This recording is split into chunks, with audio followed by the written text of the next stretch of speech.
الرحيم إن الله وملائكته يصلون على النبي يا أيها الذين آمنوا صلوا عليه وسلموا تسليما الصلاة والسلام عليك يا سيدي يا رسول الله وعلى آلك وصحابك يا سيدي يا حبيب الله الصلاة والسلام عليك يا سيدي يا نبي الله وعلى آلك وصحابك يا سيدي يا حبيب الله السلام علیکم ورحمۃ اللہ وبرکاتہ۔ سورہ نور، اس کی آیت نمبر ہے 22۔ اس آیت کا شان نزول پہلے آپ سماعت فرمائیں کہ رب تعالیٰ نے یہ والی خوبصورت آیت رسول اللہ صلی اللہ علیہ وآلہ وسلم پر نازل فرمائی حضرت سیدنا صدیق اکبر رضی اللہ تعالی عنہ کے حق میں۔ ہوا یہ کہ حضرت عائشہ رضی اللہ تعالی عنہ آپ رسول اللہ صلی اللہ علیہ وسلم کے ساتھ ایک سفر پر تھیں، تو ڈولی کے اندر آپ کو بٹھایا گیا، پیچھے سے 2 بندے اٹھاتے تھے اور لے کر آ رہے تھے۔ راستے میں اس طرح ہوا کہ ایک جگہ پر قافلے نے پڑاؤ ڈالا اور اماں عائشہ رضی اللہ تعالیٰ عنہ حاجت کے لیے تھوڑا دور نکل گئے۔ واپس آئیں تو پھر یاد آیا کہ میرا ہار وہاں پہ گم ہو گیا۔ پھر آپ ہار لینے گئیں، اتنی دیر میں جو لوگ اٹھانے والے تھے انہوں نے سمجھا کہ وہ اندر ہی ہیں۔ آپ کی عمر کم تھی، جسم اتنا بھاری نہیں تھا، انہوں نے سمجھا کہ وہ آپ اندر ہی ہیں۔ قافلہ آگے چلا گیا۔ اماں عائشہ واپس آئی تو قافلہ وہاں سے ہی جا چکا تھا۔ اماں عائشہ رضی اللہ تعالیٰ عنہ وہاں پہ بیٹھ گئی۔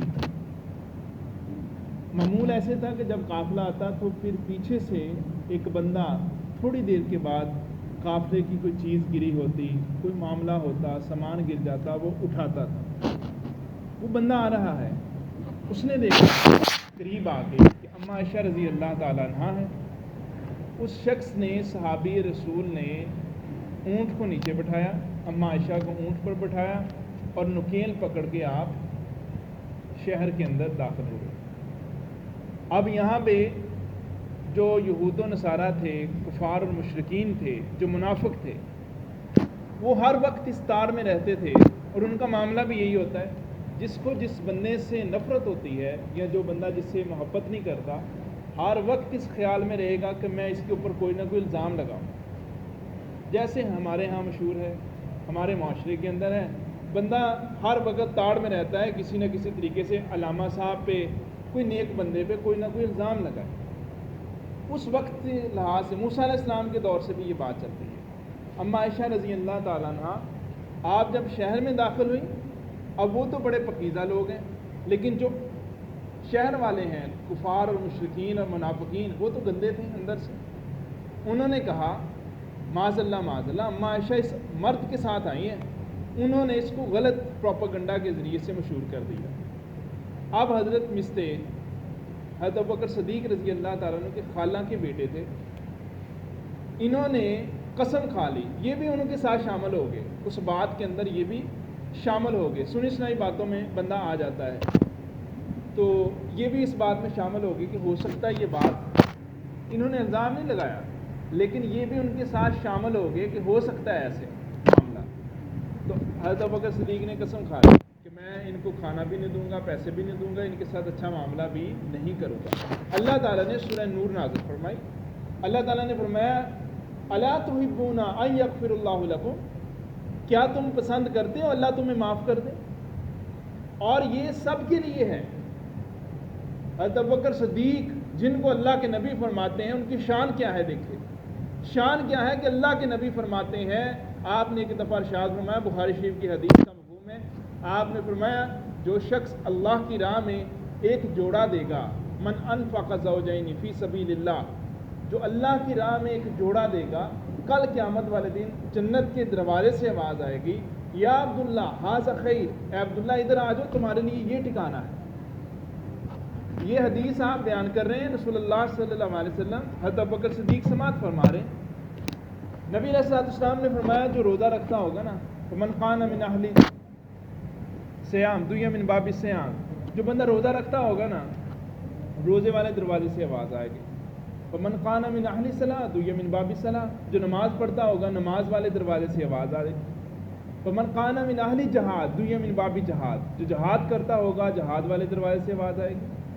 وہاں پہ حضرت ابوبکر صدیق بھی موجود ہے. بڑی غور طلب توجہ طلب بات. نبی علیہ الصلوۃ والسلام نے فرمایا ان دروازوں سے آواز آئے گی. ابوبکر صدیق کا علم تھا، یقین تھا، وہ جانتے تھے کہ اللہ کے نبی کو پتہ ہے. انہوں نے کہا یا رسول اللہ صلی اللہ علیہ وسلم کیا کوئی ایسا بندہ بھی ہوگا جسے جنت کے 8 دروازوں سے آواز آئے گی؟ تو کریم آقا علیہ الصلوۃ والسلام نے یہ نہیں فرمایا کہ مجھے نہیں پتہ. یہ حدیث کے لفظ نہیں ہے، میں ایڈ کر رہا ہوں آپ کو سمجھانے کے لیے. اللہ کے نبی نے یہ نہیں کہا کہ ابو بکر تم کیا پوچھ رہے ہو، مجھے تو نہیں پتا، یہ تو قیامت کا معاملہ ہے، کس کو بلایا جائے گا. اللہ کے نبی اللہ کی عطا سے سب جانتے ہیں. اللہ کے نبی نے فرمایا، آپ نے فرمایا ہاں ابو بکر مجھے یقین ہے کہ تم انہی میں سے ہوگا. ورجو ان تکون منہم یا ابو بکر، ہاں ابو بکر مجھے یقین ہے تو انہی میں سے ہوگا جسے جنت کے 8 دروازوں سے بلایا جائے گا. اب ان کو جنت کے 8 دروازوں سے بلایا جائے گا اور اللہ قرآن مجید میں ان کو سمجھا رہا ہے الا تحبون ان یغفر اللہ لکم، کیا تم پسند کرتے ہو تمہیں اللہ معاف کر دے؟ یہ ہمارے لیے بھی ہے، ہم سب کے لیے ہے. جو بندہ چاہتا ہے نا کہ اللہ مجھے معاف کر دے، یہ اس کے لیے کلیہ ہے. اس سے پیچھے اللہ نے فرمایا وَلْيَعْفُوا وَلْيَصْفَحُوا، تمہیں چاہیے تم بھی معاف کر دو اور تم بھی درگزر کرو. جو چاہتا ہے نا اللہ مجھے معاف کر دے، آج دنیا میں بندوں کو معاف کر دے. اپنی بیوی کے ساتھ معاملہ کوئی غلط ہے اسے معاف کر دو، اگر اس نے مرچیں زیادہ ڈال دی ہیں معاف کر دو. کپڑے نہیں دھوئے معاف کر دو. اگر اونچی بات میں اس نے آواز سے بات کر لی ہے اسے معاف کر دو. آپ کے بھائی نے آپ سے کوئی بدتمیزی کی ہے اسے معاف کر دو. آپ کے محلے میں موٹر سائیکل چلاتے ہوئے کسی نے موٹر بائک مار دی اسے معاف کر دو. یہ چھوٹی چھوٹی باتیں ہیں. اور یاد رکھیں جو بندہ معاف کرتا ہے اللہ تعالیٰ اس بندے کو بڑا بناتا ہے. معاف کرنا بڑا کام ہے. ہمارے استاد فرماتے ہیں معاف کرنا بڑا کام ہے، چھوٹے لوگ یہ کام نہیں کرتے. اور اگر چھوٹے لوگ یہ کام کر لیں اللہ ان کو بڑا بنا دیتا ہے. اگر کوئی بندہ یہ کام کر لے اللہ کیا کرتا ہے اسے بڑا بنا دیتا ہے. اور یہ دیکھیں کراچی کے اندر ایک معاملہ ایسا ہوا، کراچی میں، یہ سچا واقعہ ہے. کراچی کے اندر ایک شخص بڑا سمجھدار پڑھا لکھا، اس کا بچہ روڈ کراس کر رہا، ٹرک کے نیچے آ گیا، مر گیا. پکڑ لیا ٹرک ڈرائیور کو بھی کنڈکٹر کو بھی. وہ بندہ آیا، کتنا دکھ ہوتا ہے. ہم تو اپنے بچے کے ہاتھ کا ناخن جو ہے نا وہ درد کرے نا، میرے بیٹے کا وہ ریشہ وغیرہ پڑ جائے، رو رہا تھا، مجھے بڑی تکلیف ہوئی. میں نے فوراً اس کو اپنی وائف کو کہا اس کا معاملہ کرو، وہ رو ہی جائے، میرا دل باہر آئے کہ میرا بیٹا ہے. یہ باپ کی اپنے بچے سے محبت ہے، ہر باپ کی اپنے بچے سے ایسے محبت ہے. اور یہ دیکھیں کہ اس باپ کا بیٹا اس کے سامنے فوت ہو گیا. اب بتائیں ہاں کیا گزری ہوگی اس بندے کے اوپر. پکڑ لیا ٹرک ڈرائیور کو، کنڈکٹر کو. جب پکڑ لیا تو جب اس کے بیٹے کی لاش کو لے کر جانے لگے نا تو بھتیجا کہتا ہے اپنے چچا سے، چچا جان ان کا کیا کرنا ہے، یہ ٹرک ڈرائیور کا اور کنڈکٹر کا کیا کرنا ہے. کہنے لگا بھتیجے ادھر بات سن. اس کو سائڈ پہ کیا، کہتا بیٹا دیکھو اگر میں ان کو پولیس کو پکڑوا دوں، ان کو میں مار ڈلواؤں یا ان کو میں پیسے ان کے اوپر جرمانہ کروا دوں، بتائیں مجھے میرا بیٹا واپس ملنا ہے؟ کہنے لگا نہیں ملنا. اب وہ بندہ کہتا ہے کہ ان سب کو بتا دو میں نے اللہ کی رضا کے لیے ان کو معاف کیا. کیا کہا؟ اللہ کی رضا کے لیے میں نے. اور اسی کا بھتیجا کہتا ہے کہ جب سے میرے چچا نے معاف کیا ہے، میرا چچا کوئی الٹا کام کرتا ہے اللہ اسے سیدھا کر دیتا ہے. اللہ کی اس کے اوپر اتنی رحمت ہوگی، کاروبار میں کوئی بھی معاملہ کرتا ہے اللہ اس کو کامیابیاں دے دیتا ہے. اللہ کی اس کے اوپر ایسی رحمت ہوگی، فضل ہو گیا کہ اللہ کے لیے اس نے کیا کیا، معاف کر دیا. تو اللہ کے لیے معاف کرنے سے بھی روحانیت بڑھتی ہے. اب دیکھیں نبی کریم صلی اللہ علیہ وسلم آپ کی مثال ہے ہم جیسے لوگوں کے لیے. ایک قانون بننا تھا نا، قانون بنایا آپ نے پہلے ارشاد فرمایا کہ کعب ابن زہیر جس جگہ پہ نظر آئے اسے مار دو، یہ آپ نے فرمایا۔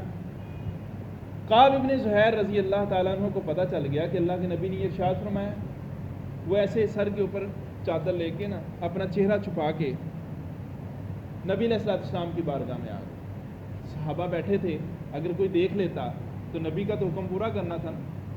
وہ یہ تو نہیں سوچتے تھے صحابہ کہ کریم آقا علیہ الصلوۃ والسلام کی داڑھی شریف ہے، میں سوچوں کہ نہ سوچوں، آپ نے نماز پڑھی ہے میں کروں یا نہ کروں۔ ان کی ڈکشنری میں اگر مگر چوں چاں نہیں تھا، ان کی ڈکشنری میں کیا تھا؟ محبت کے ساتھ ہر عمل کو قبول کرنا، یہ تھا ان کی ڈکشنری میں۔ ہماری ڈکشنری میں ہوتا ہے سوچ و بچار، غور و فکر، کون سی چیز مجھے معاشرے میں سوٹیبل لگے گی یا نہیں لگے گی۔ بھائی اللہ کے لیے کام کرو، یقین کریں اللہ کے لیے جو بھی کیا جائے گا رب تعالیٰ اس کو آپ کے لیے معاشرے میں عزت کا مقام بنائے گا۔ اب دیکھیں نبی علیہ الصلوۃ والسلام نے فرما دیا نا کہ اس کو مار دو، وہ چہرہ چھپا کے آئے اور جب تشریف لائے وہ نبی علیہ الصلوۃ والسلام کی بارگاہ میں تو کہتے ہیں یا رسول اللہ صلی اللہ علیہ وسلم، کپڑا سر کے اوپر ہی ہے، چہرہ چھپایا ہوا ہے۔ کہنے لگے یا رسول اللہ اگر کعب ابن زہیر آپ کے پاس آئے تو کیا آپ اسے معاف کر دیں گے؟ آپ نے اس کا چہرہ نہیں دیکھا، چہرہ اس کا چھپا ہوا ہے، اور میرے کریم آقا علیہ الصلوۃ والسلام زمین کے نیچے بھی جانتے ہیں اور آسمان کے پار بھی جانتے ہیں۔ اللہ کے نبی انسان کے دل کے اندر جو معاملہ ہے وہ بھی جانتے ہیں اللہ کی توفیق سے۔ تو کریم آقا علیہ الصلوۃ والسلام نے بلا کیا فرمایا؟ اے کعب اب آگے ہو جاؤ، تمہیں میں نے معاف کیا۔ پہلے حکم دیا ہے قتل کا، لیکن جب آگے ہیں معافی مانگ لی، آپ نے کیا کیا؟ معاف کر دیا۔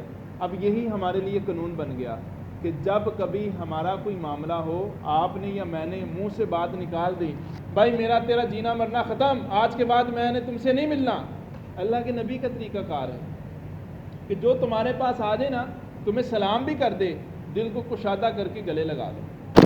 اللہ تعالیٰ انسان کے دل کو اور زیادہ نرم کر دیتا ہے، انسان کے دل میں اور زیادہ روحانیت پیدا فرما دیتا ہے۔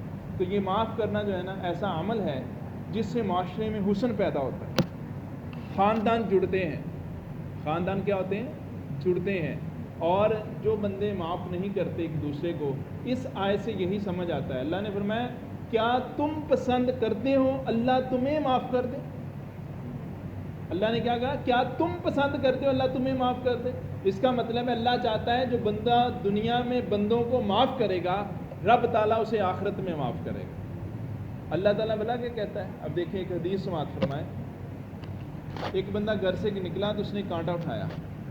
کیا کیا؟ کانٹا اٹھایا، چھوٹا سا کانٹا۔ جب وہ مر گیا تو اللہ تعالیٰ کی بارگاہ میں پہنچا، اللہ نے اسے بندے کو بخش دیا۔ بخشا کیوں؟ پہلے اللہ نے پوچھا کیا لایا؟ کہتا 70 حج لایا ہوں، اللہ نے کہا قبول نہیں۔ پھر اس نے کہا 70 جہاز لایا ہوں، اللہ نے کہا قبول نہیں۔ پھر اللہ نے فرمایا اسے جا تجھے بخش دیا۔ اس بندے نے پوچھا پھر کہ اللہ بخشا کیوں؟ تو اللہ نے فرمایا میرے بندے تو نے دنیا پر رہتے ہوئے میری مخلوق کا خیال کیا، ان کے پاؤں میں کانٹا نہ لگ جائے، تو نے اس خیال سے کانٹا اٹھایا، تو نے میری مخلوق کا راستہ صاف کیا، جہاں میں نے تیرے لیے جنت کا راستہ صاف کر دیا۔ اب یہ کیا ہے؟ مخلوق کو کیا کیا؟ فائدہ دیا۔ تو رب تعالیٰ اب دیکھیں معرفت جو ہے، معرفت، اب یہ بھی مختلف طریقے ہیں، ہر ایک بزرگ کا اپنا اپنا انداز ہے۔ معرفت جو ہے اللہ والے کئی فرماتے ہیں کہ ایک عمل اللہ قبول کر لے بندے کا، انسان کو اللہ معرفت سے نواز دیتا ہے۔ بشر آفی نے ایک چھوٹا سا عمل کیا تھا، کاغذ کا ٹکڑا اٹھایا تھا چھوٹا سا، تو رب تعالیٰ نے انہوں نے کاغذ صاف کیا، اللہ نے ان کا دل صاف کر دیا۔ تو پیارے بھائیوں اور پیارے بزرگوں، آج کا درس یہی ہے، ہم نے کوشش کرنی ہے کوئی ہمارے ساتھ زیادتی کرے ہم اسے معاف کر دیں۔ چھوٹی چھوٹی باتیں ہوتی ہیں گھروں کے اندر، جو شادی شدہ ہیں گھر جائیں گے ابھی سے آپ کا مراقبہ محاسبہ شروع ہو جائے گا۔ جو ویسے بائک چلانے والے ہیں ان کا وہاں پہ ہو جائے گا، جو ویسے پیدل چلنے والا ہے بارش کے موسم میں وہاں پہ ہوتا ہے۔ تو ہر ایک بندے کا محاسبہ اپنے اپنے لحاظ سے ہے۔ تو ہم نے کوشش یہی کرنی ہے کہ ہم رسول اللہ صلی اللہ علیہ وسلم آپ کے طریقہ کار پر چلتے ہوئے ایک دوسرے کو معاف کریں، ایک دوسرے سے محبتوں کو بڑھائیں، اپنے تعلقات کو مضبوط کریں۔ وما علینا الا البلاغ۔